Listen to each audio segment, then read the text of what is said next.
Good morning students. श्रेष्ठ तकनीकी विज्ञान संस्थान की ओर से ऑनलाइन फिजिक्स क्लासेस के माध्यम से स्टेट के जितने भी हमारे दोस्त हैं उनके लिए फिजिक्स का क्लास ऑर्गेनाइज करवाया जा रहा है। स्पेशली यह देखते हुए कि अगले एक मंथ के अंदर ये एग्ज़ाम होना है, ठीक है। और जो फिजिक्स के स्टूडेंट हैं, जो फिजिक्स से स्टेट का एग्ज़ाम देने वाले हैं, उनको व्यू पॉइंट में लेकर यह चैप्टर प्रिपेयर किया गया है, उसी पे फोकस करके प्रिपेयर किया गया है ताकि कम समय में पूरे मटेरियल को कवर किया जा सके। बिहार बोर्ड का जो इंटरमीडिएट का सिलेबस है उसे कवर किया जा सके और एनसीईआरटी और बिहार बोर्ड के दोनों ही पैटर्न को फॉलो कर यह वीडियो लेक्चर बनाया जा रहा है। इसलिए सभी कैंडिडेट जो स्टेट का एग्ज़ाम देने वाले हैं फिजिक्स से और इसके साथ साथ 9th क्लास के या 11th क्लास के सीबीएसई बोर्ड के स्टूडेंट्स हैं, बिहार बोर्ड के स्टूडेंट्स हैं, उनके लिए भी यह लेक्चर है जो उनके सिलेबस को कवर कर रहा है, ठीक है। इसलिए जो चैप्टर हम लोग कवर करने जा रहे हैं आज के वीडियो लेक्चर में, उसका नाम है force and law of motion, ठीक है। इसे हिंदी में हम लोग कहते हैं बल और गति के नियम। बल और गति के नियम। आप लोगों को किसी को कोई कंफ्यूज होने की ज़रूरत नहीं है कि मैं इंग्लिश मीडियम में पढ़ा रहा हूं, तो इसलिए स्टेट के स्पेशली जो हमारे फ्रेंड्स हैं वो इस बात से न डरें कि इंग्लिश मीडियम में पढ़ा रहे हैं हम तो समझ में नहीं आएगा। बिल्कुल ज़्यादा समझ में आएगा। हिंदी मीडियम में जो आपको बताया जाता है उससे भी कंफर्टेबली आराम से समझ में आएगा, क्योंकि सारी बातें हम लोग हिंदी मीडियम में ही करेंगे, सिर्फ उसको इंग्लिश में रिप्रेजेंट करेंगे ताकि अच्छे से समझ में आए और अच्छे तरीके से हम लोग एग्जाम में क्वेश्चन को, आने वाले क्वेश्चन को सॉल्व कर सकें।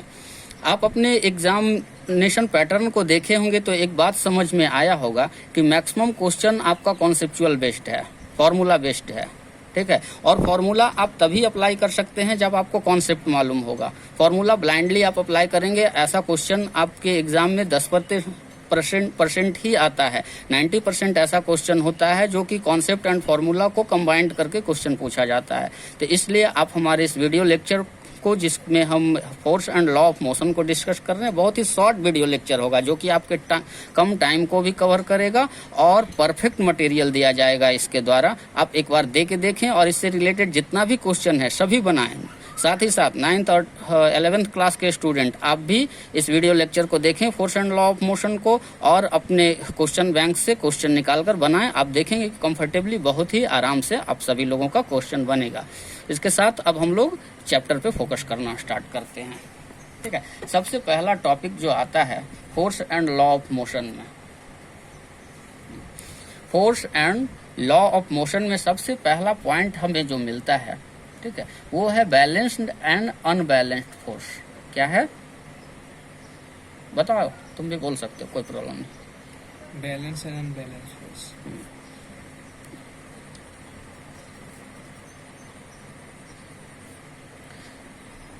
आप ऐसा करो कि जनरल व्यू में, ठीक है, फिजिक्स जब भी हम पढ़ने बैठते हैं तो हम अपने माइंड सेट को बिल्कुल नेचुरल कर लें, बिल्कुल जनरल कर लें। ऐसा हम ना सोचें कि हम कोई सब्जेक्ट पढ़ने बैठे हैं, ऐसा हम सोचें कि कुछ सोचने बैठे हैं जो जनरल लाइफ में पॉसिबल है। तो बैलेंस फोर्स किसको कह सकते हैं? फोर्स तो हम लोग सभी समझते हैं, ठीक है, भले उसका टेक्निकल रीजन को नहीं समझते हैं अभी, लेकिन जनरल लाइफ में हम फोर्स समझते हैं, ठीक है। तो बैलेंस फोर्स किसे कहा जा सकता है और अनबैलेंस फोर्स किसे कहा जा सकता है? सिंपली सोच के बताओ, कोई बुक से कोई लेना देना नहीं।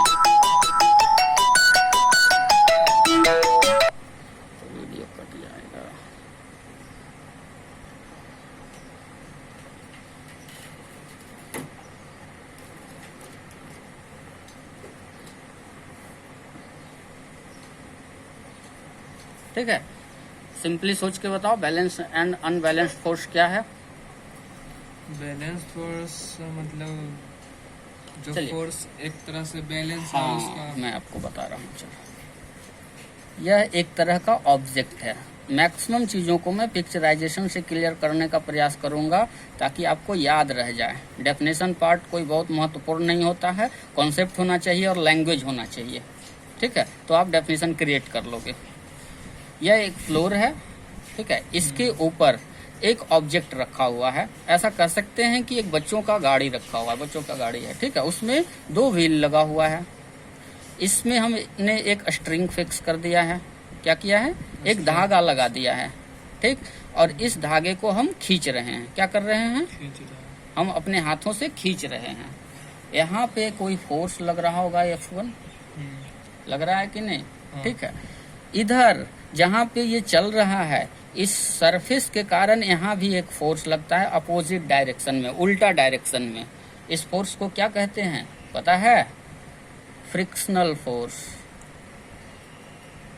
घर्षण के कारण यह फोर्स लग रहा है, ठीक है।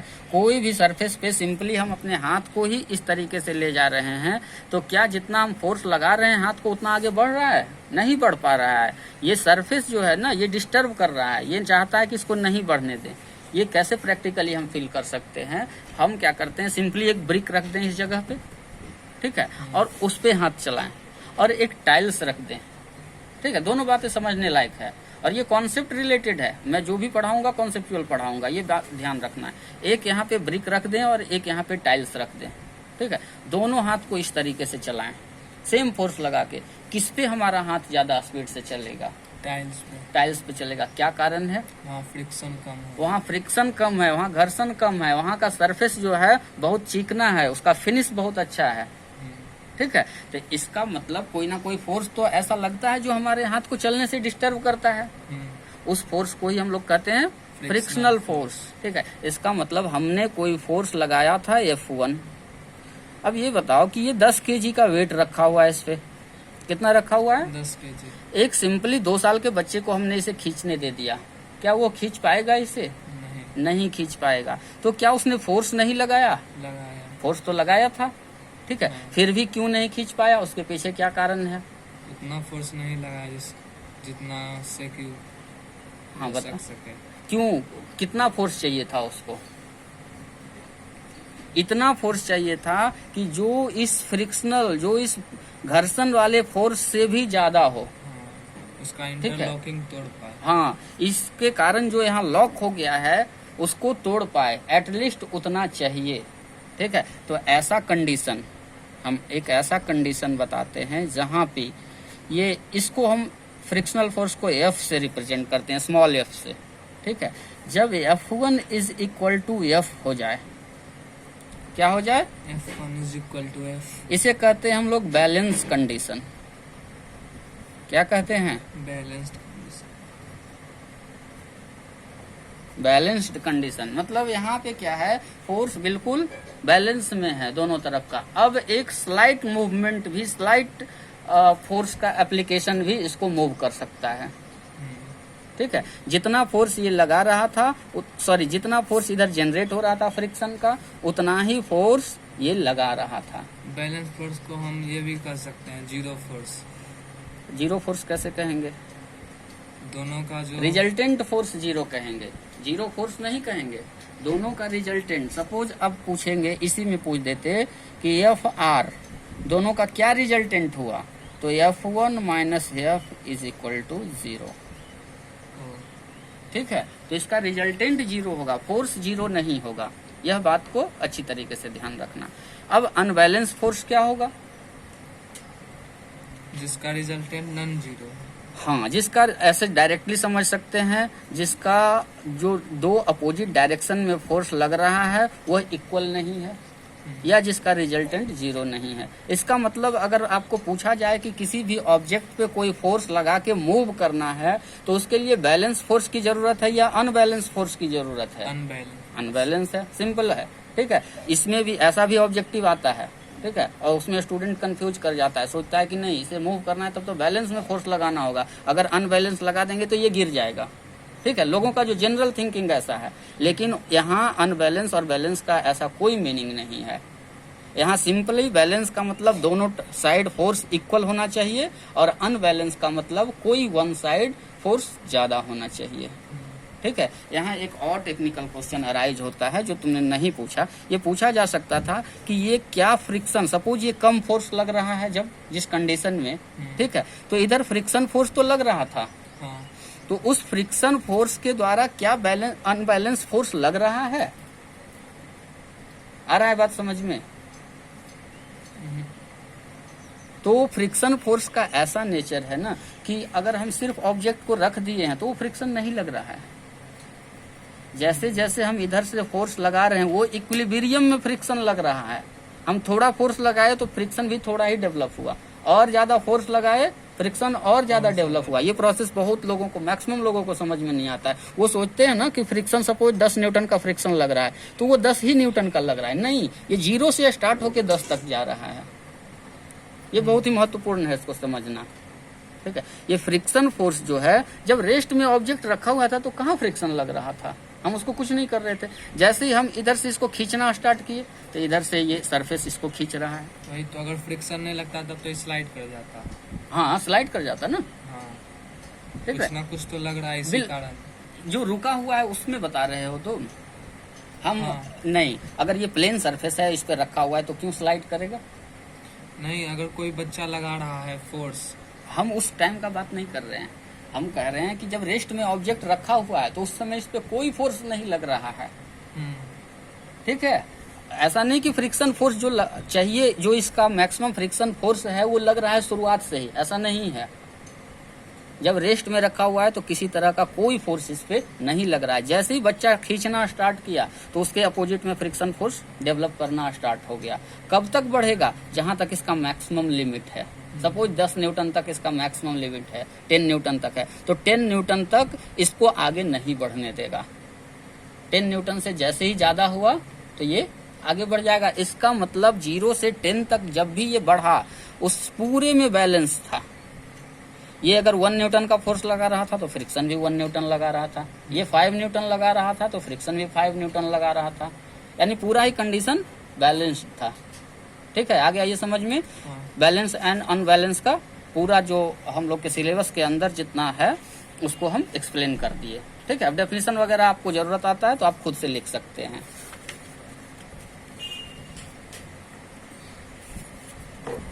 हाँ, अब जो महत्वपूर्ण और मेन टॉपिक है इसके अंदर क्या है? Law of motion.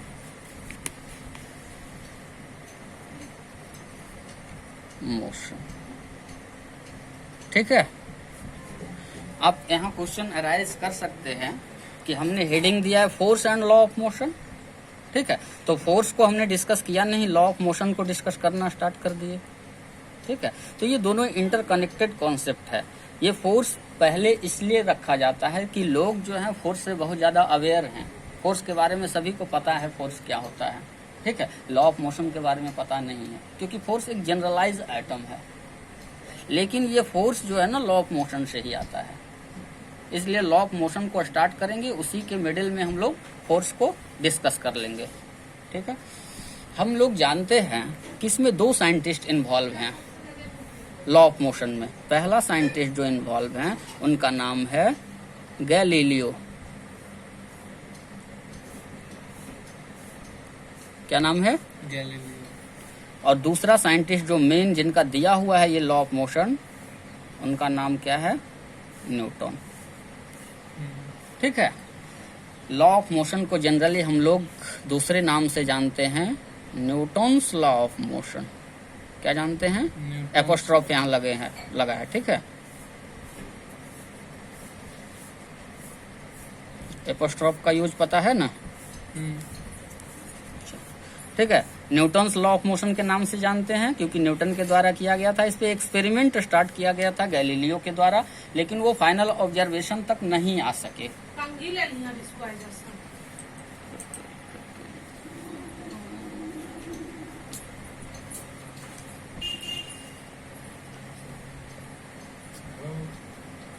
ठीक है, फाइनल ऑब्जर्वेशन पे नहीं आ सके। हम एक एनसीईआरटी का बुक का एक एग्जाम्पल आपको दिखा देते हैं इस जगह पे, ठीक है। आप इसे ध्यान से देखिए।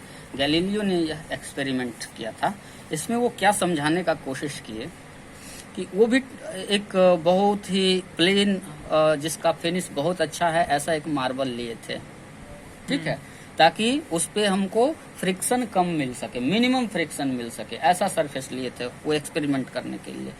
आप देख रहे हैं कि एक इंक्लाइनेशन वाला इधर ऑब्जेक्ट रखा हुआ है, एक इसका उल्टा इंक्लाइनेशन वाला इधर ऑब्जेक्ट रखा हुआ है, ठीक है। यहाँ से उन्होंने बॉल को स्लाइड करना स्टार्ट किया, इस दोनों को टच करा दिया, ठीक है। और इस जगह पे आप थोड़ा टेक्निकल इशू को हटा दीजिए कि यहाँ के फंस जाएगा बॉल को, वो मान लीजिए कि नहीं फंस रहा है बॉल को। हाँ। ठीक है, यहाँ किसी तरह का इस तरीके का स्लोप बना दिए ताकि बॉल फंसे नहीं। ठीक है, हाफ स्फेयर। तो यहाँ से बॉल आया और यह ऑब्जर्व किया उन्होंने कि जितना हाइट से बॉल को हम छोड़ते हैं उतना ही हाइट तक इधर चढ़ जाता है। ठीक है, यहाँ से अगर बॉल को हम छोड़ रहे हैं तो इतना तक चला जा रहा है। हाँ। ठीक है, हाँ। इसका मतलब ये समझे कि हाइट से जब हम बॉल को, किसी हाइट से हम बॉल को छोड़ रहे हैं तो उतना ही हाइट तक वो क्यों चढ़ रहा है? कहीं ना कहीं कुछ ना कुछ मैटर इसके अंदर है। ठीक है।